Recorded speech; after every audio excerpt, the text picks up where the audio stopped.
네, 이번 시간에는 챕터를 바꿔서 빌드 프로세스에 대해서 이야기를 해볼 건데요. C++의 빌드 프로세스는 다른 랭귀지와는 다르게 약간 복잡한 점이 있어요. 일단은 헤더 파일과 CPP 파일이 나누어져 있는 것도 처음에는 이해하기가 힘들고요. 두 번째는 다른 라이브러리를 사용할 때 스태틱 라이브러리가 있고 다이나믹 라이브러리가 있고 가끔 헤더 온리 라이브러리가 있어요. 빌드 프로세스를 까보면은 어셈블러라는 단어도 들어보셨을 거고 컴파일레이션도 들어보셨을 거예요. 혹은 링커가 무엇을 하는지 정확하게 이해를 못하시는 분들도 많을 거예요. 많은 분들께서 비주얼 스튜디오 켜서 빌드 혹은 컴파일레이션 단축키를 누르고 워닝이 여러 개가 떠도 그냥 무시하고 그냥 실행시키면 돼요 라고 생각하시는 분들이 많을 거예요. 실제 빌드 프로세스는 비주얼 스튜디오에서 F5만 누르면 끝나는 게 아니에요. 이번 시간에는 아주 간단하게 빌드 프로세스에 대해서 이야기를 해보려고 해요. 일단은 우리가 빌드를 하기 위해서는 소스 코드가 있어야겠죠.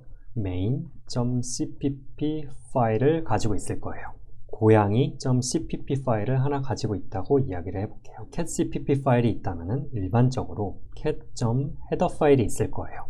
아직 헤더 파일과 cpp 파일을 왜 나누는지는 이해를 못하셔도 되는데요. 그냥 main.cpp 파일, cat.cpp 파일, 그리고 cat.header 파일이 있다라고 생각을 하시면 돼요. 그러면은 당연히 main.cpp 파일에서는 고양이 클래스를 가져와서 고양이 오브젝트를 만들고 이런저런 연산을 하는 게 최종 프로그램이 목적이라고 예상을 할 수 있겠죠.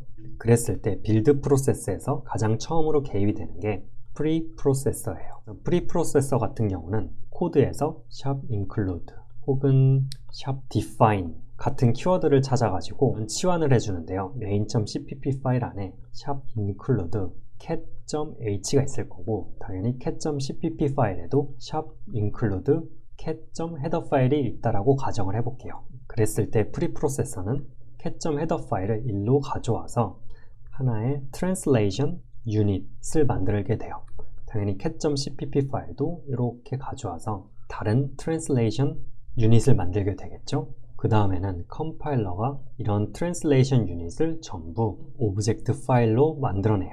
이러한 오브젝트 파일에는 가장 중요한 머신 코드가 들어있고요. 글로벌 변수의 이니셜라이제이션 밸류들이 데이터 형식으로 들어가 있어요. 똑같이 cat.cpp 파일을 중심으로 만들어진 translation 유닛도 오브젝트 파일로 바뀌면서 이 안에 즉 머신 코드 그런 데이터들이 들어있겠죠. 오브젝트 파일들이 만들어지고 나서 링커가 개입이 돼요. 필요한 오브젝트 파일들을 모아서 실행 가능한 executable 파일을 만든다고 하면 여기에 코드가 들어있을 거고 또한 데이터 섹션이 있을 거고 이번에는 executable 파일이기 때문에 이 파일을 실행시키기 위한 어디셔널한 정보들을 더 넣어줄 거예요. 이 파일을 바로 실행하게 되면은 바로 저번 챕터에서 배웠던 프로세스 메모리 뷰 기억나시죠? 오퍼레이팅 시스템 안에서 이러한 프로세스가 파일로부터 만들어지게 되는 거죠. 프리프로세서부터 링커가 해주는 이 모든 과정을 우리는 빌드 프로세스라고 이야기를 해요. 이런 전체적인 프로세스를 진행해주는 프로그램을 컴파일러라고 하는데요. 컴파일러에는 어떠한 종류들이 있는지부터 알아볼게요. C++ 컴파일러의 종류들을 쭉 보실 수 있는데요.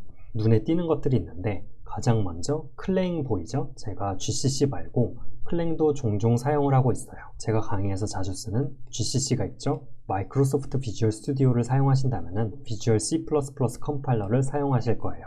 전체적으로 빌드 혹은 컴파일러가 어떠한 방식으로 동작을 하는지는 이해를 하셨을 거고요. 오늘은 아주 간단한 코드 예제를 가지고 main cpp 파일과 GCC를 사용해서 어떠한 옵션들이 있는지에 대해서 알아볼 거예요. 그러면은 당연히 아주 간단한 코드를 보여드릴게요.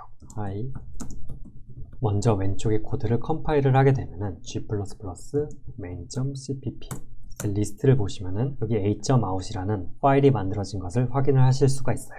그래서 이거를 실행을 하게 되면은 a.out hi 이렇게 나오죠.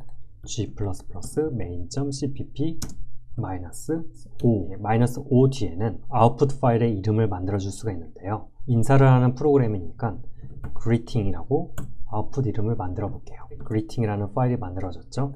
이거를 바로 실행을 하게 되면은 hi, 안녕 이라고 말을 해주네요. 그럼 -o 말고 더 유용한 옵션 플래그들이 많은데요. 왼쪽의 코드를 살짝 바꿔서 int i라고 써볼게요. 이거를 컴파일을 하게 되면은 아무런 문제 없이 컴파일이 되죠. 그런데 사실 이 왼쪽의 코드에는 약간의 문제가 있어요. int i를 선언을 하면서 i의 기본값을 주지 않았어요. 우리가 프로그램을 실행시킨다면 i에 어떠한 밸류가 들어있는지 정확하게 알 수가 없어요. 그러니까 문제가 있을 수도 있는 코드를 짠 거예요. 이랬을 때 C++의 정말 강력한 기능 중에 하나가 실행 과정 중에 일어날 수 있는 에러를 컴파일레이션 시간에 워닝으로 나타낼 수가 있어요. 그래서 이러한 워닝들을 다 잡아내게 되면 훨씬 더 안전한 프로그램을 만들 수가 있겠죠. 그래서 이러한 워닝을 만들어내기 위해서 -wall 이라는 옵션을 줄 수가 있어요.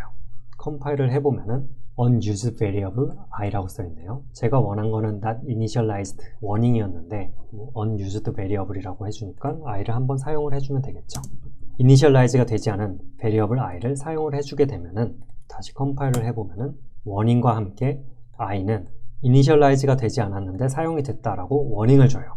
가끔 어떠한 프로그래머들은 워닝을 잡는 게 아니라 다음에 잡지 하고 그냥 넘어가는 경우가 종종 생겨요.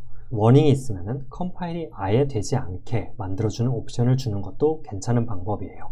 w error 플래그를 주게 되면은 이번에는 똑같은 코드였지만 모든 워닝이 에러로 바뀌었다고 설명을 주고 있어요. 이렇게 되면 어떠한 실행 파일도 만들어지지 않았기 때문에 디벨로퍼가 코드를 픽스를 해주겠죠. 결과적으로 더 안전한 코드를 짤 수가 있게 되는 거예요. 코드를 조금만 더 바꿔보면은 베리언트를 인클루드를 해주고, 이 std 베리언트는 C++17부터 생긴 피처인데요. 나중에 C++ 새로운 피처에 대해서 설명을 할 때 더 자세한 설명을 드릴 거고요. 우선은 이 왼쪽의 코드를 컴파일을 해볼게요. 현재 베리언트가 어떠한 타입인지 이해를 못하고 있죠? C++17부터 들어온 피처를 이해를 하지 못하기 때문인데요. 이렇게 -std C++17이라는 옵션을 주게 되면 아무런 문제 없이 컴파일이 돼요. 그리고 여러분들이 디버그 인포메이션을 같이 넣고 싶다 그러면은 -g를 함께 넣어주면 되고요. 혹은 컴파일레이션 과정을 좀 더 자세히 알고 싶다라고 하면은 -v를 넣어주고 컴파일을 하게 되면은 여러 정보가 이렇게 나와요. 어떠한 옵션들이 기본적으로 켜졌는지를 알 수가 있고요. 정확히 어떠한 버전의 컴파일러를 사용했는지도 알 수가 있어요. 정말 중요한 옵션 중에 하나가 옵티마이제이션 옵션이 있는데요. 여기는 대문자 5를 사용을 해요. 숫자 0을 쓰게 되면은 옵티마이제이션 레벨이 0로 들어가게 되고요. 5 다음에 2를 많이 사용을 하는데 이때는 옵티마이제이션 레벨을 5, 2에 맞게 설정을 해줘요. 자세한 내용은 gcc optimization levels라고 검색을 해보면은 여기에 5인 경우, 5원인 경우, 5.2 같은 경우는 옵티마이제이션을 더 해준다라고 써있죠. 그리고 사이즈를 위한 옵티마이제이션 등등 여러가지 옵티마이제이션 레벨들이 있어요. 그리고 현재 옵티마이제이션 레벨에 대해서 이야기를 하기 때문에 더 이야기를 할 수가 있는데요.